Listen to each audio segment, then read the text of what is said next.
Hey everyone, it's Justin with ConfidentOptions.com, and tonight we're reviewing trades closed on July 27th, 2018, which was Friday. We only had one closing trade Friday, which was our earnings strangle in Chevron, CVX. Out of the 13 earnings trades we evaluated for stocks that were reporting either going into the close on Thursday night or before the open on Friday, only two met our criteria, and so CL being the first one. The pricing on this one, the spreads were pretty bad, and so we entered in a trade at fair price, and it never got filled, so we let that one go. We did, however, get filled on CVX. The market makers were expecting a move or pricing a move of about 2.35%, and the expected move was about $3. The one standard deviated move of all past earnings events was only 1.7%, and the two standard deviation move of all past earning events was 2.32. So we were pricing in above 95% of all previous earnings announcements. So that puts the edge on our side. So we went ahead and took that trade. As a contrast and a nice lesson here, when the pricing isn't favorable to us when it's lower than that one standard deviation move. That happened pretty significantly on Facebook earlier this week. They were pricing a move of like 8%, and the standard deviated move was 15%, and we all saw what happened with that. But the same thing happened actually on Intel as well, INTC. They were expecting pricing a move of about $2. And if we look at the chart on INTC, so they were pricing the move. It closed at, it looks like about 52 here. And so they were pricing the move at $2. So 54 down to 50. It ended up opening way down here. I think it was, 48.70. So well outside of the range, doubled up the range actually. And if you would have sold the strangle around the expected move here with the calls and the puts, the calls up top obviously and the puts below, if you would have sold those, you've been out of luck. You'd have had to defend, and then you get into a longer term trade, which isn't something we like to do for earnings trades. So what we did trade was Chevron, which was a nice winner for us. And so we closed here.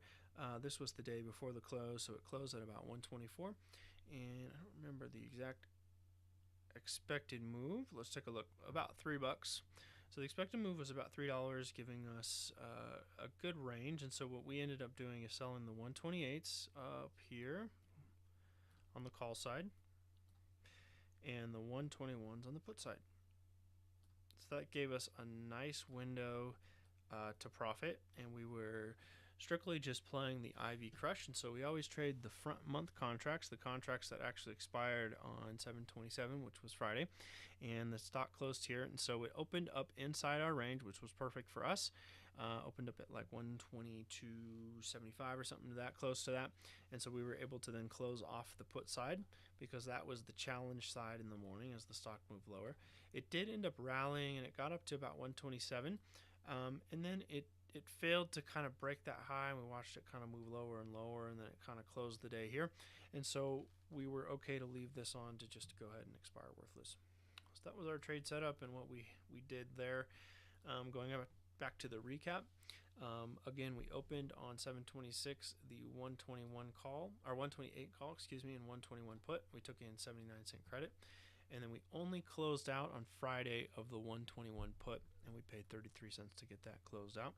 So that means we captured about 60% of the premium, and we returned about 2.14% on the capital that we put to work. If you had a small account and you were just trading the one contract, you would have made about $46 and but you would have put up $2,154 for margin requirements on the trade. Remember, this was a strangle, so it was a naked position. If you were in an IRA or an account that you couldn't trade undefined risk positions, you could have put the iron condor by buying the one strike out calls and then the one strike out puts. So in this case, you probably would have ended up buying the 129 calls and the 120 puts to make it risk defined. That would drop this number significantly, probably $300. $300 to $400 on that. and then you still would have returned maybe like $39 on one contract, but that would have been a significant return on capital. This would have been like a 10% return on capital. So this doesn't mean everything. A lot of people say, why would you trade something if your return on capital is so low?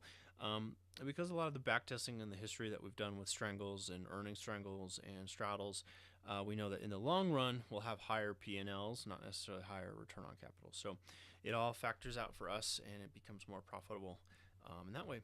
As a reminder, you can see all of our past 30 days closed trades over at confidentoptions.com. Go to the performance tab, click on closed trades, and you can see everything what we've traded in the last 30 days. Here's to another successful week, you guys. See ya.